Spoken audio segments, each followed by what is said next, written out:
En el capítulo anterior, Kyle Ren y su equipo eligieron a Leo como la muestra perfecta para analizar la mente humana.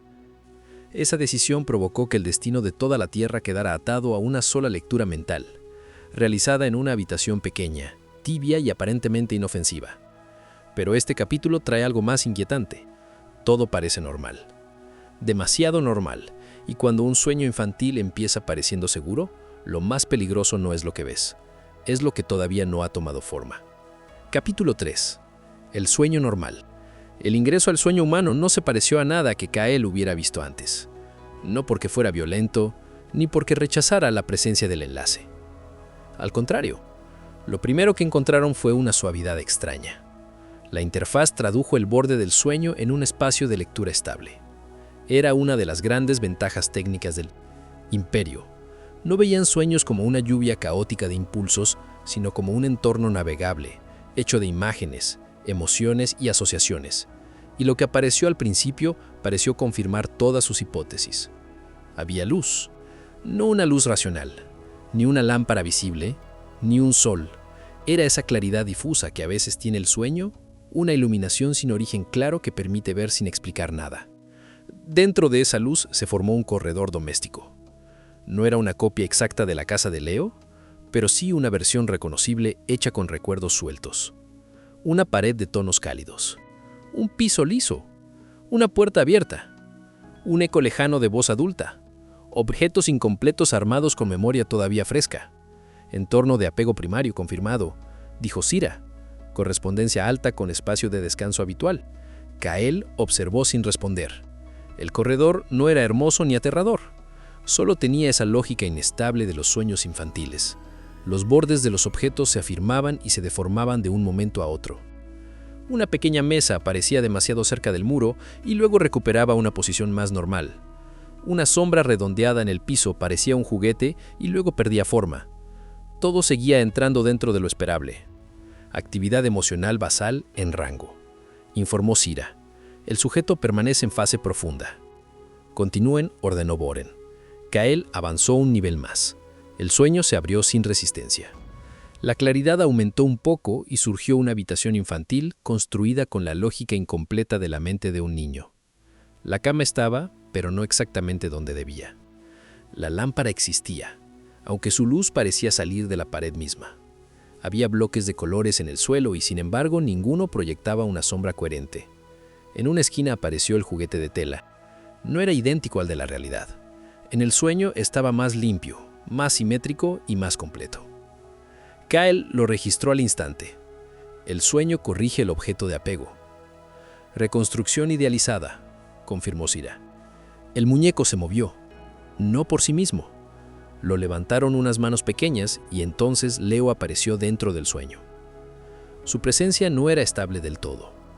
A veces se lo veía desde afuera. A veces la percepción pasaba a través de sus ojos sin transición.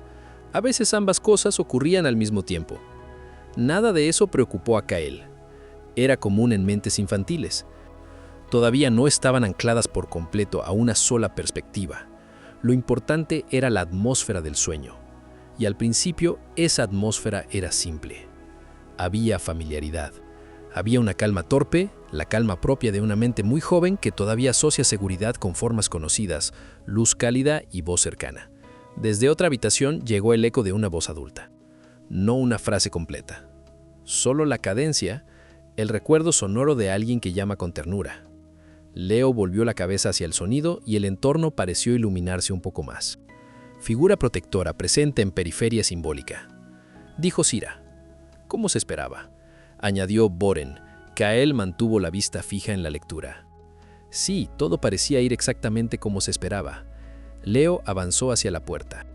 El corredor se alargaba un poco más de lo que correspondía a la casa real, pero esa clase de estiramiento seguía siendo normal en sueños.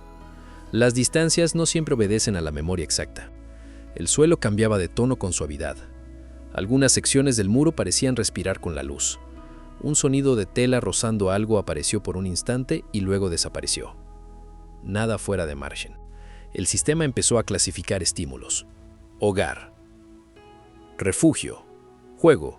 Exploración. Vínculo. Seguridad. Cada porcentaje reforzaba la idea de que la lectura sería simple. tal vez incluso decepcionantemente simple. Entonces la perspectiva cambió. Ahora la cámara observaba desde los ojos del niño. Desde esa altura, el mundo era enorme. Las puertas parecían más altas. El pasillo tenía más peso. Una silla al fondo parecía una criatura durante un segundo y luego volvía a ser un objeto. Kyle sintió que su atención se afilaba.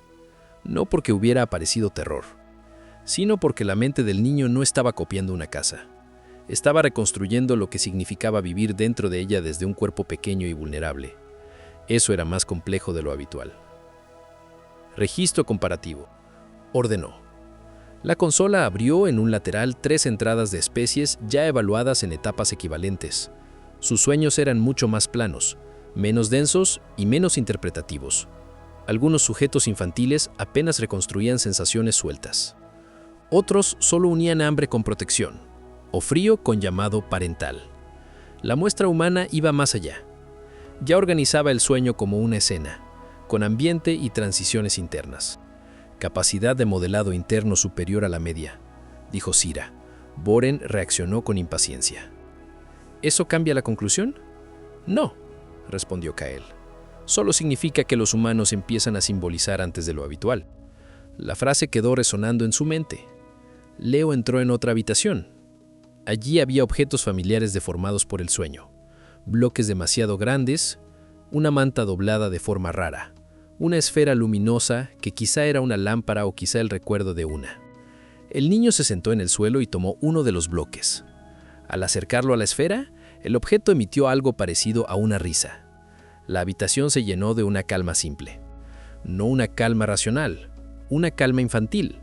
La clase de seguridad que existe antes de las palabras, cuando el mundo todavía parece estable mientras conserve ciertos colores, cierta luz y ciertas formas conocidas. En la cámara, la tensión técnica disminuyó un poco. El sueño de Leo era doméstico, casi tierno, mucho más limpio que los sueños inquietos de otras especies jóvenes. Un móvil comenzó a girar sobre la habitación. Kyle sabía que en la casa real no existía ese objeto. Era una mezcla de recuerdos. Quizá una lámpara, quizá un adorno, quizá algo visto una sola vez y convertido ahora en señal de seguridad. Las figuras del móvil cambiaban al girar. A veces eran nubes, a veces estrellas, a veces un rostro sonriente demasiado simple para ser real. Todo seguía siendo normal. Leo volvió a escuchar la voz lejana. La claridad del sueño se inclinó hacia esa dirección, como si el propio entorno se ordenara mejor donde la figura protectora era recordada con más fuerza. Núcleo vincular robusto, observó Sira. Eso facilitará la certificación, dijo Boren. Kyle no respondió. El niño se puso de pie otra vez y caminó hacia otra puerta. El pasillo seguía allí, iluminado con la misma tibieza. Más al fondo parecía haber otra habitación, o quizá una cama, o quizá solo una pared clara mal recordada. Todo seguía encajando. Kyle hizo un barrido más fino. No detectó agresión. No detectó trauma. No detectó pánico activo. Solo pequeñas discontinuidades. Y entonces ocurrió la primera. Fue mínima, tan breve que Sira tardó un segundo en registrarla. En el borde derecho del corredor, justo donde la pared se unía con una zona un poco más oscura, apareció una forma delgada. No tenía rasgos, no tenía volumen fijo. Era apenas una concentración de sombra un poco más densa que el resto. Kyle la vio. La interfaz dudó un instante. Después la forma dejó de estar allí. Leo no reaccionó. Siguió avanzando. Hubo una interferencia de borde, dijo Sira. Repita captura, ordenó Kyle. La escena volvió a reproducirse. La luz suave, el niño avanzando, la sombra vertical apenas insinuada, y luego nada, no persistente, concluyó Sira. Puede ser compresión simbólica incompleta. Boren perdió interés enseguida. No detengan el procedimiento por ruido. Kyle no discutió.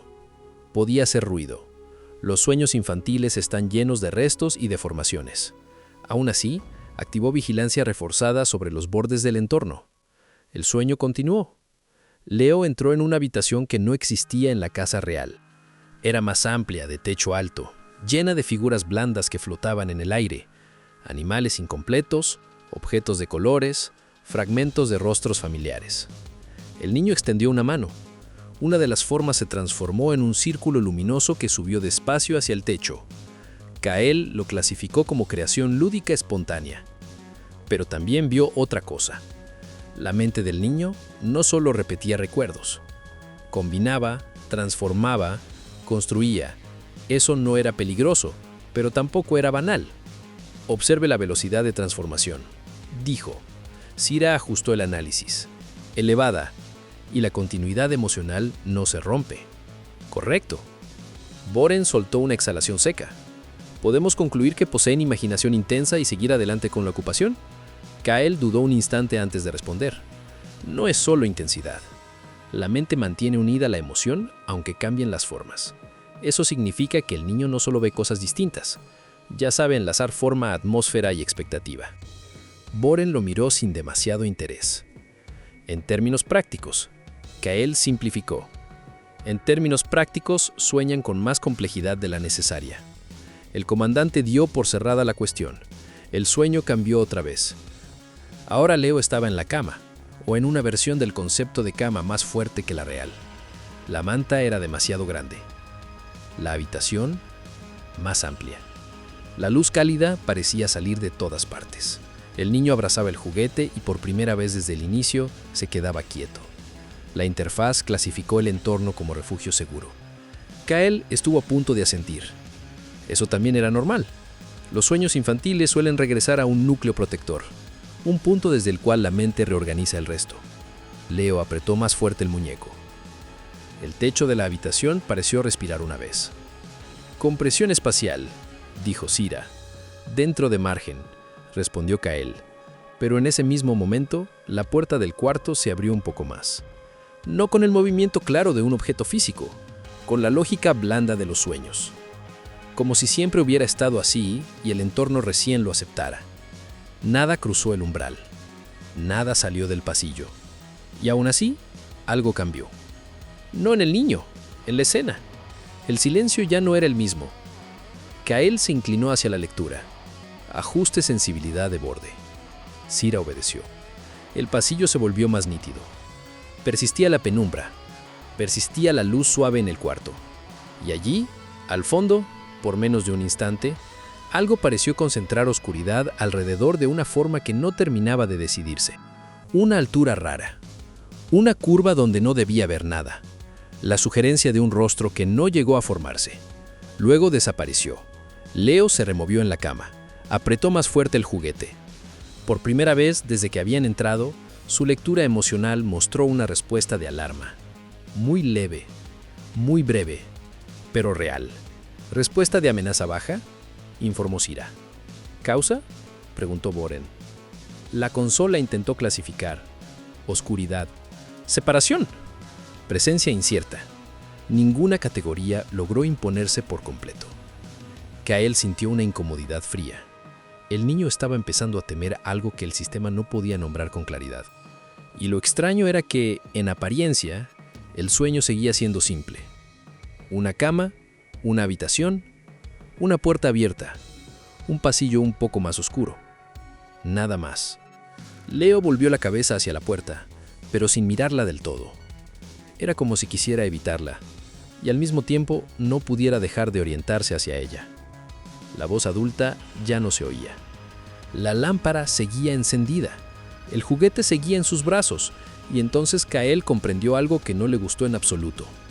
La normalidad del sueño humano no consistía en la ausencia de anomalías. Consistía en vivir con ellas antes de entenderlas. Intentó rechazar la idea. Aún podía tratarse de una simple deriva onírica. Una sombra mal formada. Un miedo infantil difuso. Eso era lo lógico. Eso era lo correcto. Pero cuando el pasillo pareció oscurecerse un grado más y el cuarto empezó a llenarse de una expectativa difícil de explicar, Kael dejó de ver una lectura rutinaria. Empezó a ver una pregunta. No qué había allí, sino por qué una mente tan joven era capaz de reservar un lugar para eso. Continúe en la observación, ordenó con voz más baja. ¿Ajuste adicional?, preguntó Sira. No desciendan más todavía. Boren volvió la cabeza. Analista. Kael mantuvo la mirada en la puerta. Quiero otra lectura superficial. Hay una transición emocional sin origen visible. El origen es visible, replicó Boren. Oscuridad, separación, imaginación inmadura. Continúe. Kael no discutió. Una parte de él quería aceptar esa explicación. La necesitaba. Pero la otra seguía observando la puerta entreabierta y sintiendo que algo allí estaba mal de una forma mucho más profunda. Entonces Leo susurró algo.